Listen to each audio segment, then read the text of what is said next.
खबर पर बातचीत करने के लिए हमारे साथ तीन खास मेहमान जुड़े हुए हैं। इस चर्चा को आगे बढ़ाएंगे उनके साथ। उनसे आपका परिचय करा दें। हमारे साथ सिद्धार्थ यादव जो कि बीजेपी के प्रवक्ता हैं, वो हमारे साथ जुड़े हुए हैं।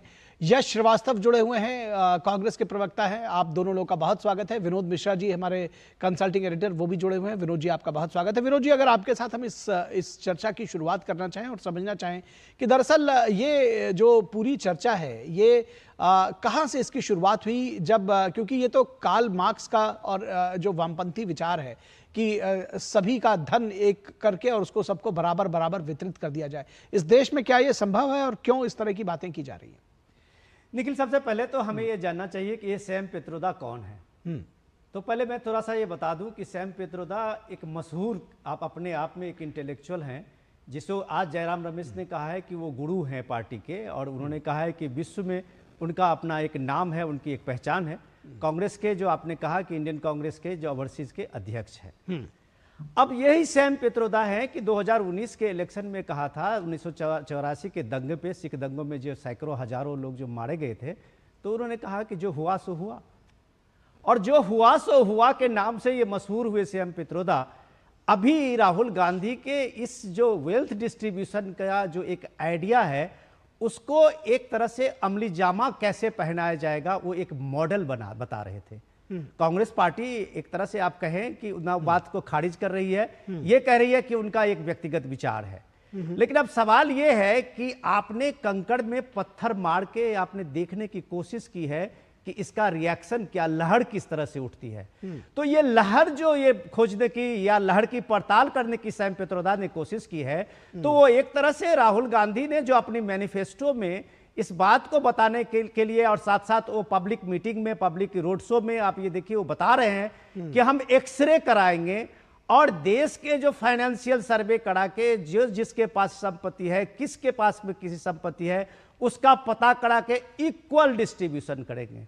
तो अब सवाल है कि पीएम मोदी ने जब इस सवाल को उठाया है और पीएम मोदी ने जब इस बात को कहा है कि ये संपत्ति किसको आप दोगे और ये संपत्ति आप किससे आप ले रहे होगे, क्या इस देश में जो मेहनत कश लोग हैं, जो दिन रात मेहनत करके जो एक देश को समृद्ध करने में अपना योगदान देते हैं, आप अगर उससे छीनने की बात कहते हो तो आप समझ लो कि आप देश को किस मुहाने पे ले जा रहे हो। ये एक चिंता की बात है जो पीएम अपनी बात में आज इलेक्शन का एजेंडा बना के लोगों के बीच जा रहे हैं। निखिल, ठीक है। यश श्रीवास्तव, आपके पास आएंगे। आपको लगता है कि ये जो सारा जो इसको कहते हैं, ये जो सारा जिस पर घमासान कहा जा रहा है, कि ये बात क्या इसको ऐसे ही समझा जाए कि पानी में एक कंकर मार रहे थे सैम पित्रोदा और उस पर इतना बयान हुआ क्योंकि ये मीटर नापने की कोशिश कर रहे थे कि अगर चल जाएगा तो ठीक है, क्योंकि यही बातें कमोबेश राहुल गांधी कह रहे हैं, जिसको प्रधानमंत्री बार बार अपनी सभाओं में जिसका जिक्र कर रहे हैं। देखिए, टेस्ट करने से मुझे याद आया कि भाजपा के 5 लोगों ने संविधान बदलने की बात भी कही है, तो हमें उस टेस्ट को भी याद रखना चाहिए। रहा सवाल इनहेरिटेंस टैक्स का या सैम पित्रोदा जी ने क्या कहा है, तो 2014 में जयंत सिन्हा जी, 2017 में भारत सरकार, 2018 में श्री अरुण जेटली जी और 2019 में निर्मला सीतारमण अपनी इच्छा व्यक्त कर चुके हैं इनहेरिटेंस टैक्स को लाने के लिए। तो असल में ये नरेंद्र मोदी जी की और मेरे ख्याल से पूरी भाजपा आरएसएस की खासियत है कि इन्हें जो करना होता है, जो देश के लिए ठीक नहीं होता है, वो पहले दूसरों के नाम पे चिल्लाते हैं, उसके बाद जब करते हैं तो बड़े बाजे गाजे के साथ उसकी सफाई देते हैं। नोटबंदी में भी इन्होंने यही किया। यदि किसी को भी अपने मेहनत से कमाए हुए धन की याद हो तो इस देश का एक प्रधानमंत्री ऐसा हुआ है जो एक मंच पर खड़े होके बड़ी आसानी से लोगों का मखौल उड़ाते हुए, ठेंगा दिखाते हुए कहता है कि घर में शादी है, पैसे नहीं है। 8 बजे 8 तारीख को 500 और 1000 के नोट साफ। जिस व्यक्ति के अंदर लोगों की बचत के लिए कोई सम्मान नहीं है, लोगों की स्थिति का कोई अंदाजा नहीं है। बहुत लोगों के साथ ऐसा हुआ जब साल 6 महीने बाद गरीब, आदिवासी, अशिक्षित लोग अपने पुराने 500 के नोट लेके बैंक पहुंचे कि ये उनको मदद होगी, और बैंक में उन्हें पता चला कि ये नोट अब बेकार हो चुके हैं, 1 साल हो चुका है, प्रधानमंत्री जी साफ कर चुके हैं, रद्दी, वर्थलेस पीस ऑफ पेपर। ये सब बातें हमें नहीं भूलनी चाहिए।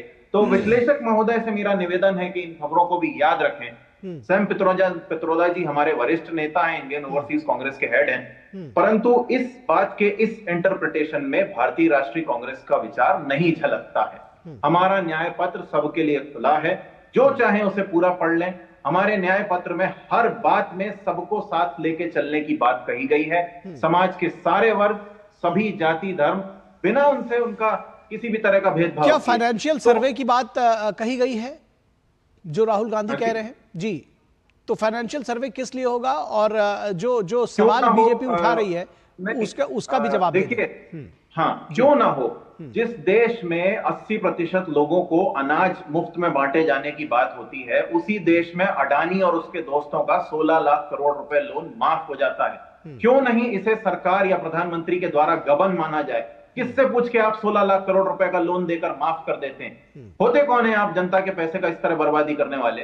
कि आरबीआई का कैश रिजर्व आप 3-3 बार निकालते हैं, हजारों करोड़ के लोन लेके कोई भाग जाता है, उस पर कोई कार्रवाई नहीं होती है, और प्रधानमंत्री जी आम आदमी पर रोज नया टैक्स लगा के उस पर न सिर्फ अत्याचार करते हैं बल्कि उसको सेलिब्रेट भी करते हैं, खुशियां मनाते हैं कि देखिए ये हमने ऐसा कर दिया, अब जीएसटी में ऐसा हो रहा है, घर में शादी है, पैसा नहीं है। तो जो वेल्थ डिस्ट्रीब्यूशन वाली बात है, वेल्थ डिस्ट्रीब्यूशन वाली बात है जी, हमने जो न्याय पत्र में कहा है, हम ये कह रहे हैं कि देश में जिस तरीके से पिछले 10 साल में धन को असंतुलित रूप से बांटा गया है, उसको समझने के लिए और कैसे सभी लोगों का बराबरी से उत्थान हो, उसके लिए नई पॉलिसी, नई नीतियां, नए ऐसे सिस्टम जो लोगों की मदद करें और किसी के भी साथ अन्याय ना हो, वो हम बनाएंगे। कैसी पॉलिसी, वही समझना चाहते हैं, कैसी पॉलिसी, कैसा सिस्टम?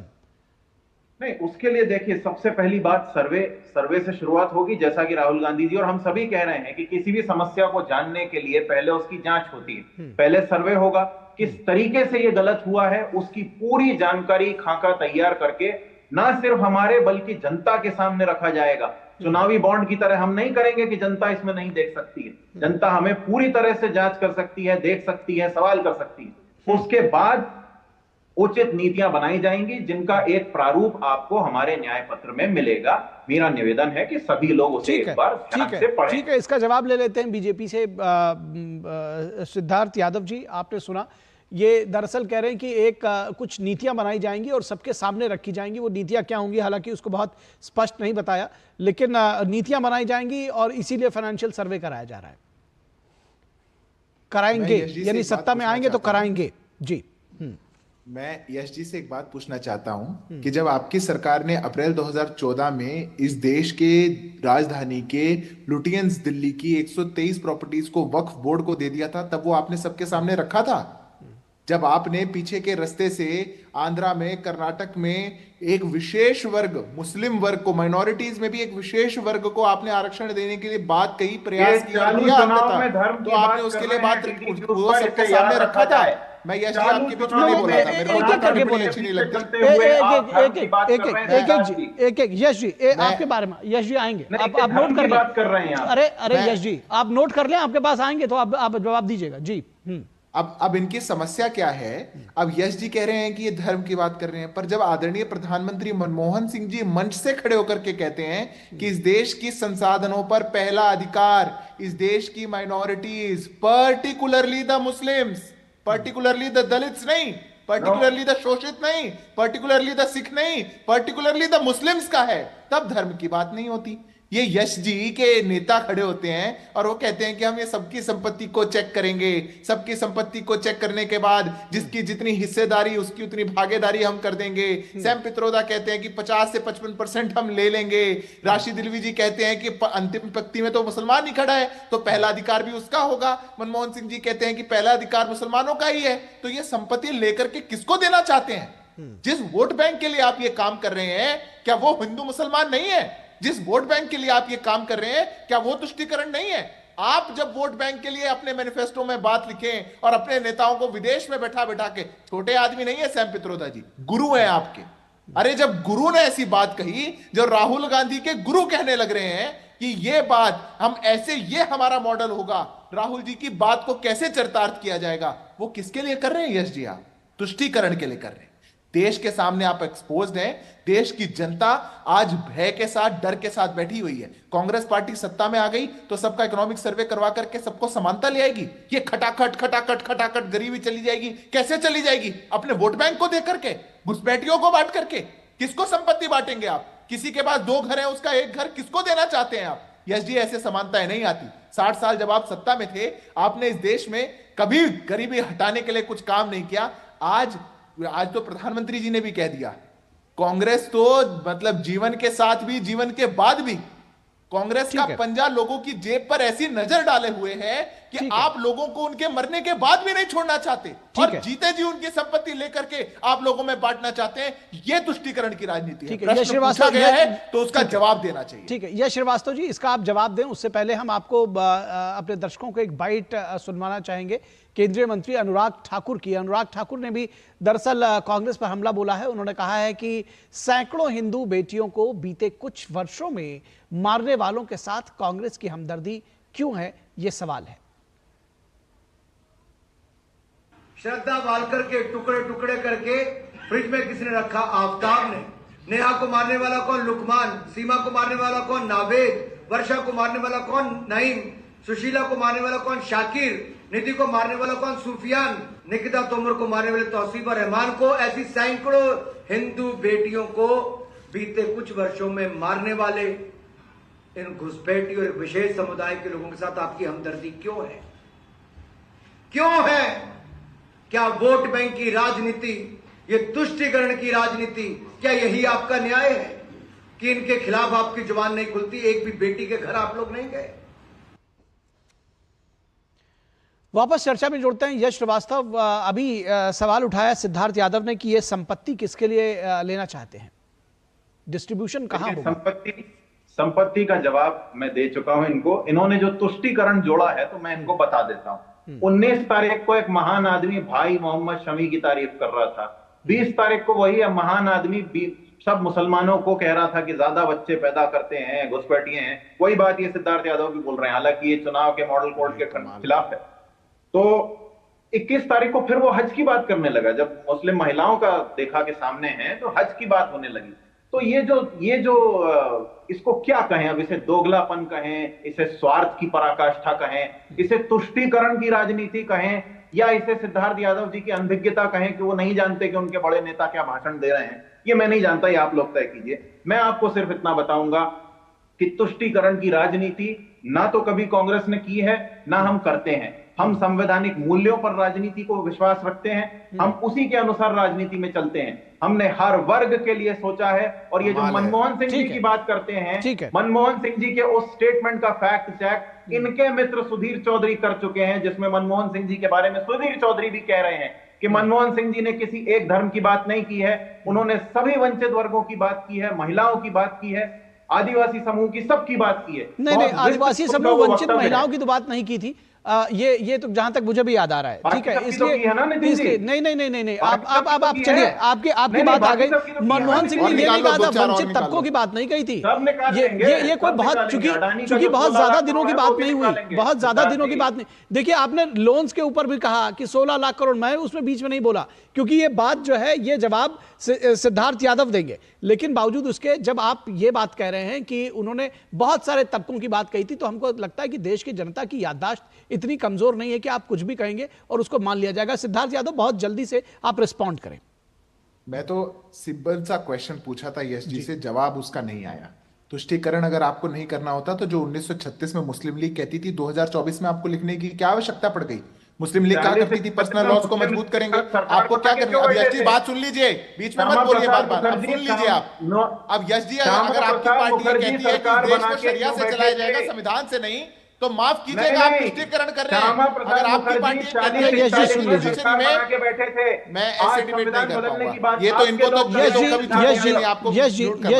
यश जी बारी बारी अपनी बारी में बोलिए। ठीक है, मेरे को देख करके पढ़े लिखे व्यक्ति लग रहे हैं, पता नहीं फिर भी क्यों उछल रहे हैं। मैं शांति से सुन रहा था ना आपको। अब सुनिए बात को। अगर आपकी पार्टी ये कहती है, अरे यश जी, मेरा चेहरा मेरी जगह पे है, आपका चेहरा ऊपर नीचे दाएं बाएं। अच्छा, कोई नहीं, अब ये कौन सी बहस की बात है? चेहरा ऊपर नीचे की क्या बात है? चलिए, कोई नहीं, चेहरे की कौन सी बात? मैं 10 सेकंड बाद बोल देता हूं। अब अगर यश की पार्टी ये कहती है कि इस देश में देश को शरिया से चलाया जाएगा, संविधान से नहीं। देश में पर्सनल लॉज को आगे प्रोटेक्ट किया जाएगा। इस देश की जुडिशरी में, मैं चैलेंज करके कहता हूं आपको, इस देश की जुडिशरी में जजेस की नियुक्ति धर्म के आधार पर होगी। यह मैनिफेस्टो में लिखा है। यस जी, जाकर के पढ़िए अपना मैनिफेस्टो। आप अपने मैनिफेस्टो को पढ़िए, तब आपको पता लगेगा। इस देश में हमने ना कभी कहा है ना हम कभी कहते हैं। यश जी, जब आपकी बारी आएगी तो आप बोल लीजिएगा। आप क्यों क्या कहना चाहते हैं? नहीं, तो आप उनको बोल तो लेने दीजिए।